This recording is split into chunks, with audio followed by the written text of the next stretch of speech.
Vida Saudável, capítulo 19, Alimentos Cárneos. Declarações gerais. A carne não é essencial para a saúde e a resistência, do contrário, o Senhor haveria cometido um erro ao prover o alimento para Adão e Eva antes da sua queda. Todos os elementos de nutrição acham-se contidos nas frutas, verduras e cereais. A dieta ideal.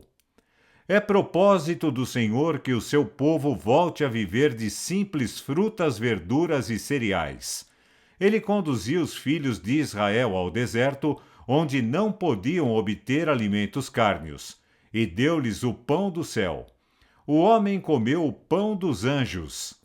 Mas eles ansiavam pelas panelas do Egito e lamentaram e pediram carne, não obstante haver-lhes o Senhor prometido que, se submetessem à sua vontade, levá-los-ia à terra de Canaã e os estabeleceria ali, como povo santo, puro e feliz, e não haveria sequer uma só pessoa debilitada em todas as suas tribos.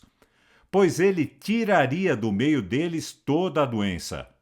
O Senhor ter-lhes-ia dado carne se fosse essencial para a sua saúde, mas aquele que os criara e os redimira, levara-os em longa jornada pelo deserto, a fim de educá-los, discipliná-los e instruí-los em hábitos corretos. O Senhor conhecia a influência da alimentação cárnea sobre o organismo humano. Ele desejava ter um povo que, em sua aparência física, levasse as credenciais divinas, não obstante a sua longa jornada. Que nenhuma carne seja encontrada nos nossos restaurantes ou tendas de refeições, mas seja ela substituída por frutas, cereais e verduras. Devemos praticar aquilo que ensinamos. Quando assentados a uma mesa onde haja carne, não devemos fazer um ataque contra os que a usam, mas deixá-la intocada quanto a nós, e se nos perguntarem a razão de assim proceder, devemos de maneira bondosa explicar o motivo de não a usarmos. A dieta dos animais é de verduras e cereais. Precisam as verduras ser animalizadas, ser incorporadas no organismo dos animais antes de a ingerirmos?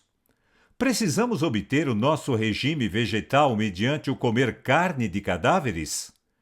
Deus proveu fruta no seu estado natural aos nossos primeiros pais. Deu a Adão o encargo do jardim, para o cultivar e cuidar, dizendo: servosão para mantimento. Gênesis 1, 29. Um animal não devia destruir outro para comer.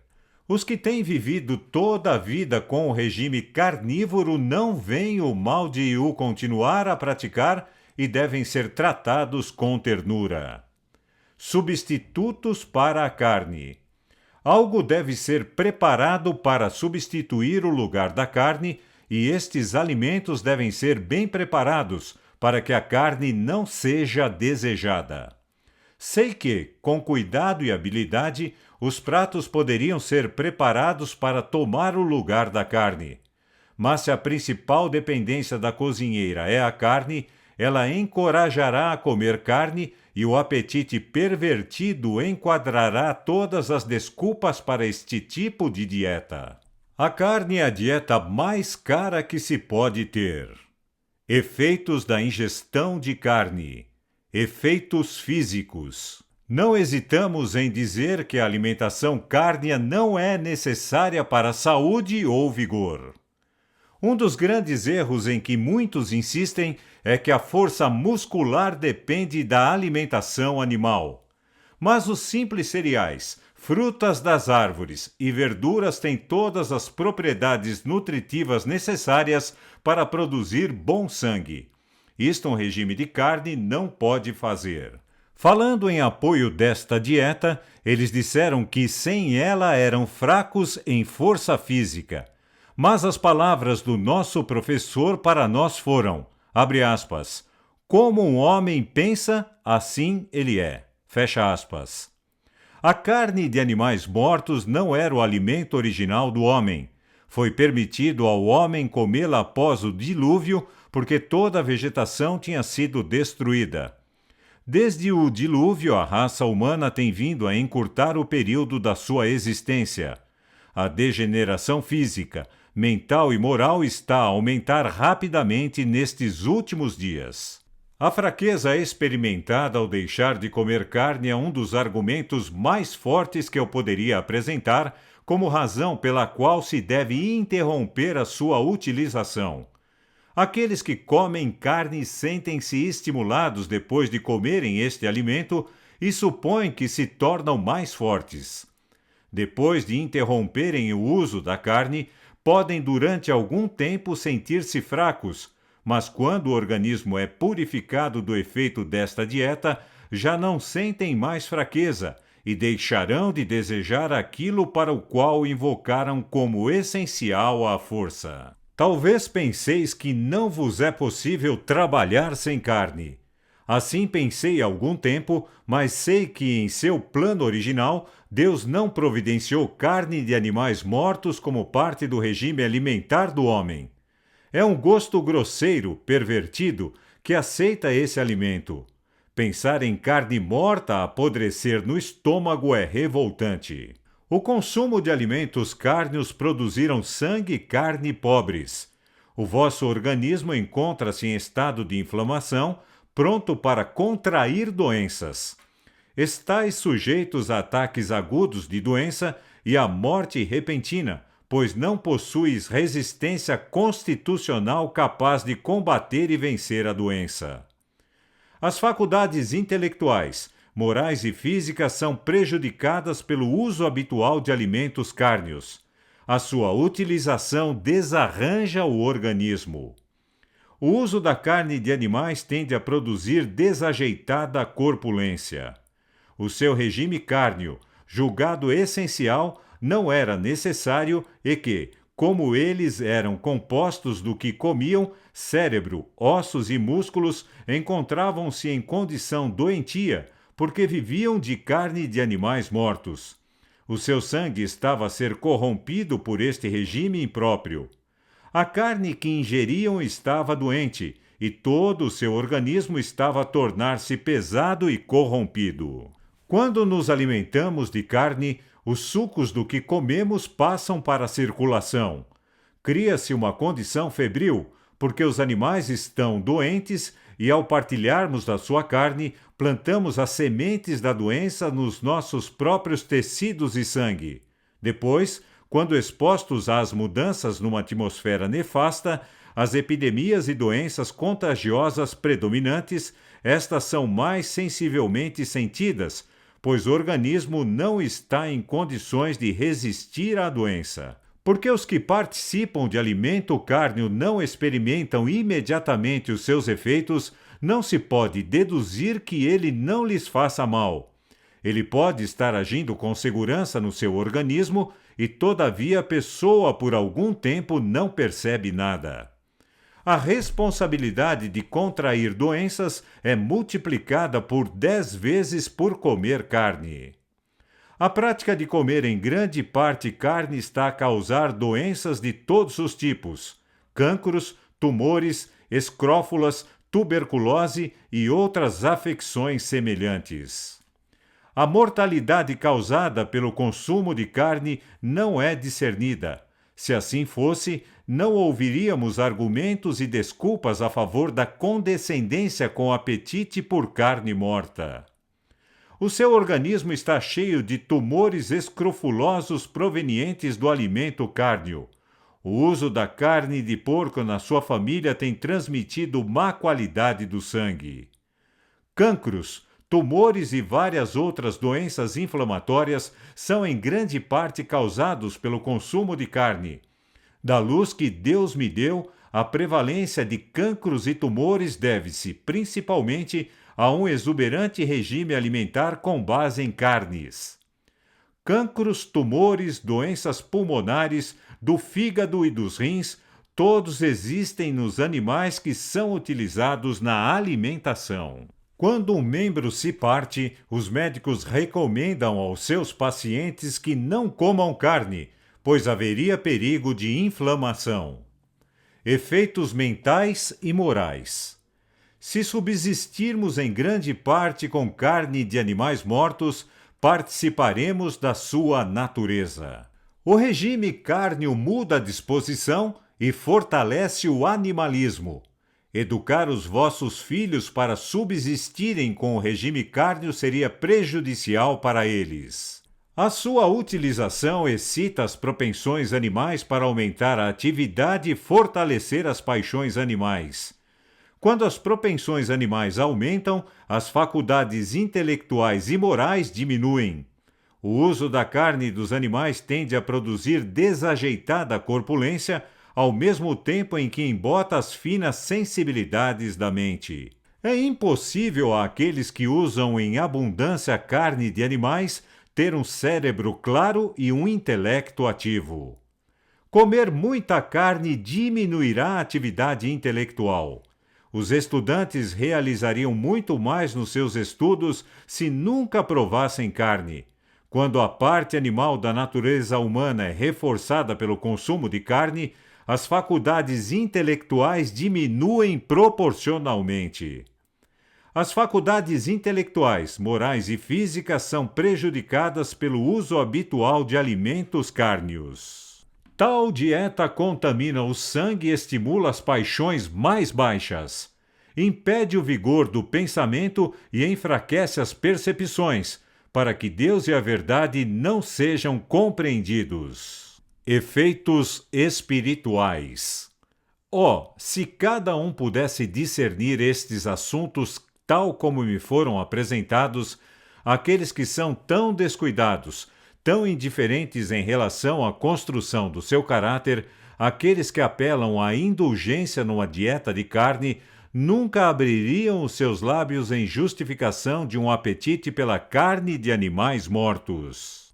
Uma vida religiosa pode ser alcançada e mantida com mais sucesso se a carne for descartada, pois esta dieta estimula em intensa atividade as propensões lascivas e enfraquece a natureza moral e espiritual. Carnes doentes. A dieta à base de carne é uma questão séria. Será que os seres humanos devem viver da carne de animais mortos? A resposta a partir da luz que Deus deu é não, decididamente não. As nossas instituições de saúde deveriam educar sobre esta questão. Deveriam apontar o aumento de doenças no reino animal.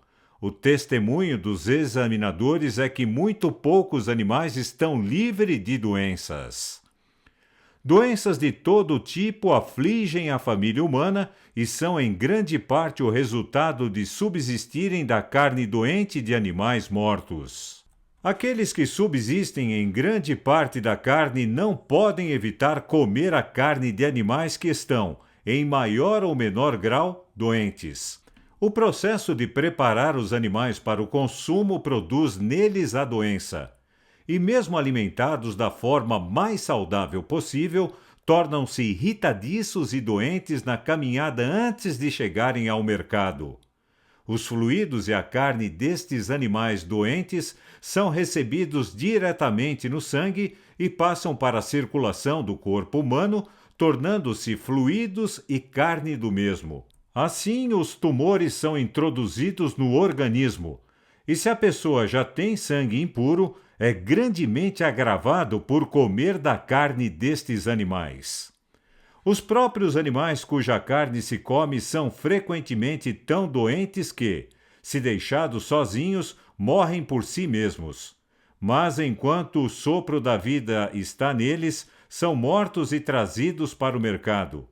Vocês recebem diretamente no organismo tumores e venenos da pior espécie e, no entanto, não se dão conta disso.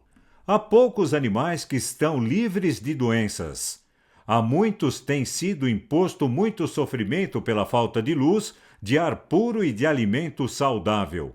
Quando são engordados, ficam frequentemente confinados em estábulos fechados, não lhes sendo permitido fazer exercício e desfrutar de abundante circulação de ar.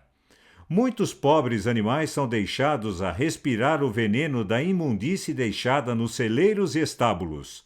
Os seus pulmões não permanecem saudáveis enquanto inalam tais impurezas. A doença é transmitida para o fígado e todo o organismo do animal fica doente. Eles são mortos e preparados para o mercado e o povo come à vontade dessa comida animal envenenada. Muita doença é assim causada, mas não se pode fazer o povo acreditar que é a carne que ingerem que lhes tem envenenado o sangue e ocasionado seus sofrimentos. Muitos morrem de doenças produzidas inteiramente pelo uso da carne, no entanto, o mundo não parece tornar-se mais sábio. Pode estar a fazer o seu trabalho certamente sobre o organismo e, no entanto, a pessoa, por enquanto, não se apercebe de nada disso. São frequentemente mortos animais que foram conduzidos a uma grande distância do matadouro. O seu sangue tornou-se quente. São gordos e foram privados de exercício saudável e, quando têm de viajar para longe, tornam-se exaustos e, nessa condição, são mortos para o mercado. O seu sangue está altamente inflamado e aqueles que comem da sua carne comem veneno. Alguns não são imediatamente afetados, enquanto outros são atacados com forte sofrimento e morrem de febre, cólera ou alguma doença desconhecida. Alguns animais que são levados ao matadouro parecem aperceber-se do que vai acontecer e ficam furiosos e literalmente loucos. São mortos enquanto estão neste estado e a sua carne é preparada para o mercado. A sua carne é venenosa e tem produzido, naqueles que a comeram, cólicas, convulsões, apoplexia e morte súbita. Suínos têm sido preparados para o mercado mesmo enquanto a peste estava sobre eles, e a sua carne venenosa espalhou doenças contagiosas e seguiu-se uma grande mortalidade. O consumo de carne está a fazer o seu trabalho, pois a carne está doente. A carne que comiam estava doente e todo o seu organismo estava a tornar-se imundo e corrompido. A morte foi causada pela abundante ingestão de carne que, por fim, foi contaminada. Doenças pulmonares, cancros e tumores são assustadoramente comuns entre os animais. É verdade que os inspetores rejeitam muitos bovinos que estão doentes, mas muitos são passados para o mercado que deveriam ter sido recusados. Assim, carne não saudável foi para o mercado para consumo humano. Em muitas localidades, até o peixe é prejudicial e não deveria ter sido utilizado. Isto é especialmente verdade quando o peixe entra em contato com os esgotos das grandes cidades. Os peixes que participam nos esgotos imundos dos escoadores podem passar para as águas muito afastadas dos esgotos e ser capturados em locais onde a água é pura e fresca. Mas devido à drenagem pouco saudável em que se tem alimentado, não são seguros para comer. O fato de a carne estar em grande parte doente deve levar-nos a fazer grandes esforços para descontinuar a sua utilização inteiramente. Será difícil para alguns fazer isto, tão difícil como para o bebedor de rum abandonar a sua bebida, mas ficarão melhores com a mudança.